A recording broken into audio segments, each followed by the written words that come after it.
Cheers, thanks, Carla. So yeah, thanks for the introduction. So I should mention I'm James Rickerby, so I sit within, like Zoe, within Arups, but being attached to the TTF for the last couple of years, really helping out on various research tasks. So if we move on to the next slide, Ross or Warren, thanks. So as Zoe discussed, this study is part of a two-sided project, one looking at local authorities and SME engagement relationships, and then this section which looked more at the future potential demonstrators and where potentially these projects might lie over the next 2 years and where there are gaps and opportunities.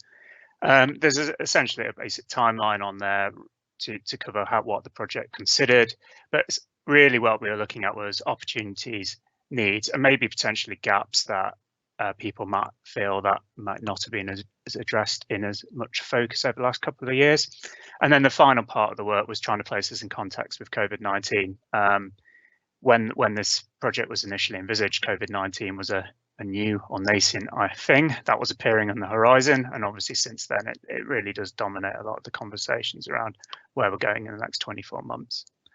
If you go to the next slide. So we started by creating a basic framework, which was based upon simply the key drivers for mobility and transport networks. This came from users, from public transport forum users, asking members of the public what they wanted in past test studies and current governmental ambitions. Local authorities are also asked what their key drivers were under each of these areas. So what's going on at their local level, what's being pushed through from their strategic ambitions down towards the operational teams as potential performance indicators or metrics. And also what are the current asks or issues that are being pushed up from their local communities, and if they are getting that information. If you go to the next slide, please, Warren. So we asked the question in purple at the top left there, which is where do you see most need or opportunity for technology trials to support improved systems, services, or solutions? It's deliberately was quite an open-ended question, but our framework did provide some levels of structure in that. So under each goal around sustainability, economy and society, health and well-being, and infrastructure and systems, there are 3 sub-areas. So for sustainability, we were talking around active travel, sustainable modes, use of public and shared networks, and decarbonisation. They were the 3 sort of sub areas. And these are just the high level proportional responses that we received from the local authorities. So as you can see here that it's a spread, as you would expect, but there is probably here a shift more towards the sustainability in the economy and society as being areas where they see opportunity or need being perhaps more prevalent at the moment. If you could skip to the next slide. This is the same data, but we've plotted it into a radial format. And what we've done here is we've increased the scaling here. So it's done as a proportion of the highest mark. So sustainability, 2 of the 3 areas in sustainability received the highest marks overall, joint scored. So they were giving 100%. And then the other areas were scaled proportionally to that. So you can see here that there is a stronger response potentially as a need or opportunity as a drivers into the sustainability area and certain areas in economy and society and infrastructure. But also there's some areas where people think potentially there's more mixed views on where the opportunity lies at the moment. So if we go to the next slide. So aware this one looks a little bit more complex, but the message here is that the black line on the outside is essentially the data that I've just shown you, just plotted onto a radar chart. And the red line in between is we've done a back review of the last 5 years of Innovate UK funded projects, which equated to over 165 projects, which were in the transport mobility context, especially. These were then assessed against the same framework that local authorities were asked. So these 12 markers underneath the 4 goals. It was a very high level light touch exercise, which just looked at the project area, the funding path, and the project description. But really the aim here was just to see where we felt the focus had been roughly over the last 5 years. And you see that if you click one more slide up, Warren, you'll see that there was some reach areas where there's a difference here potentially between what the local authorities is telling us as where the need is and where the past focus has been. So if you just click on the 5 areas here on the left, so they were around the active travel and sustainable modes. How do you create the conditions to move to those forms of travel? How do you maximize the use of public and shared transport systems? Creating more equitable, fair access to transport, improvement for freight and logistics, which is a common theme, and adaptive or multimodal solutions. So if you go to the next slide. Now, this is a busy table, aware of that. I'm definitely not going to go through it all, but we also asked local authorities if they had specific challenges, projects or areas where they thought new ideas and trialing was needed. So this was, very much an open field for people. This table in the report, there's a full table. In this table, I've just used the 5 areas that we discussed in the previous slide where there were gaps identified. And in there, we plotted all the different sorts of ideas and very more binary responses from local authorities and put them together.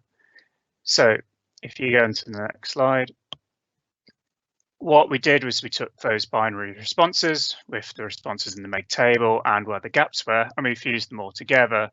And we came up with 4 key groupings where in this study we've outlined where we think that there could be significant ideas or opportunities to go into that area.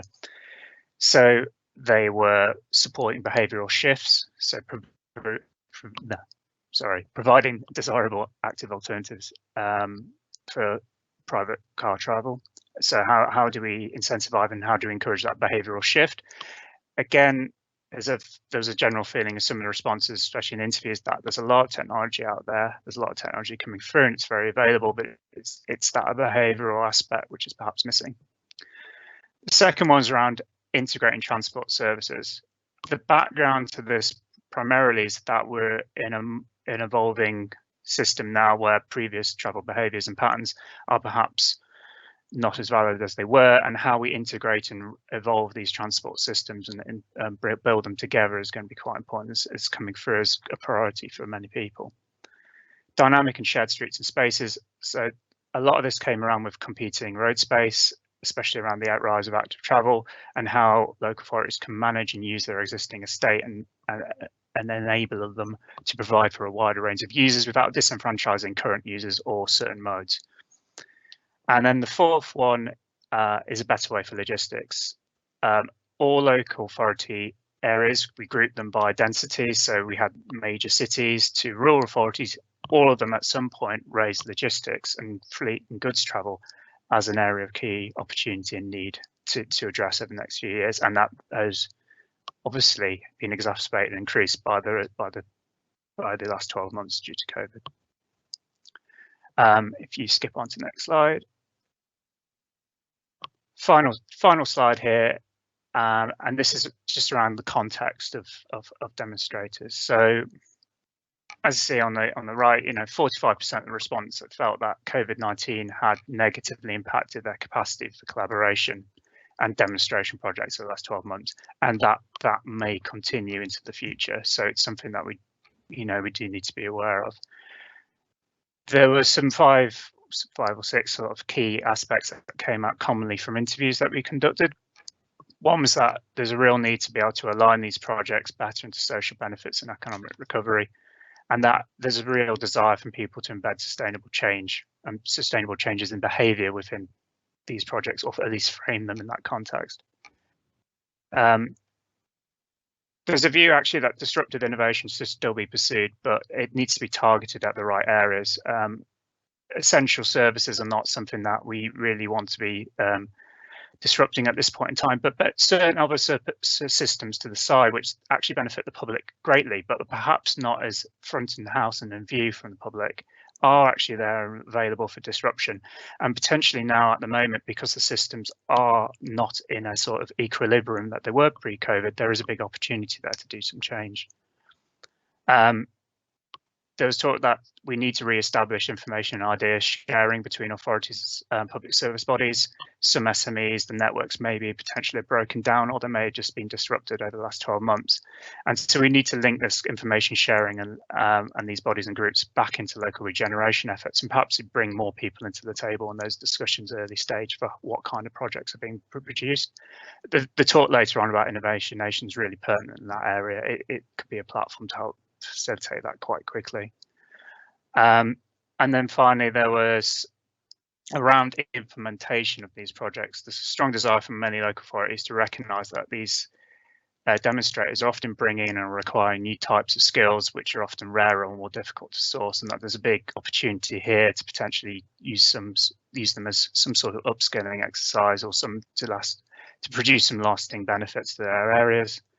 And also, there's a desire that most projects, while they don't need to be, they're not certainly off the shelf, they're developmental projects, they need to have some level of implementation and on-the-ground impacts felt within the project award phases.